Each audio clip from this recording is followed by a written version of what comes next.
బయటికి హైదరాబాద్లో భారీ వర్షం కురిసింది. పలు చోట్ల కాలనీలో నీట మునిగాయి. అమీన్పూర్ డివిజన్ పరిధిలో ఉన్నటువంటి రాఘవేంద్ర, జయలక్ష్మి నగర్, హైటెన్షన్ లైన్ పరిసర కాలనీలు కూడా జలమయమైపోయాయి. పలు అపార్ట్మెంట్లు నీట మునిగాయి. దీంతో స్థానికులు తీవ్ర ఇబ్బందులు పడుతున్నారు. ఇక సెల్లార్లలోని కార్లు నీట మునిగాయి. జేసీబీ, ఫైర్ ఇంజన్లతో ద్వారా వాటిని అధికారులు, సిబ్బంది బయటకు తీసుకొస్తున్నారు.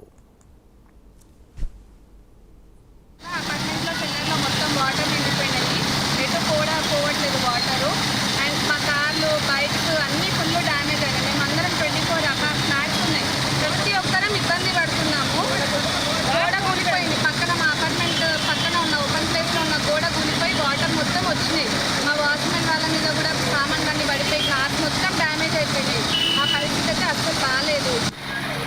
రాత్రి వర్షంతో మాకు హెవీ ఫ్లడ్స్ రావడం జరిగింది. పక్కన ఓపెన్ ప్లాంట్ ఉండడం వల్ల మొత్తం కాలనీ వాటర్ అన్నీ ఆ రాఘవేంద్ర ఫండ్ వాటర్ మొత్తం అంటే ఆ ప్లాట్లు రావడంతో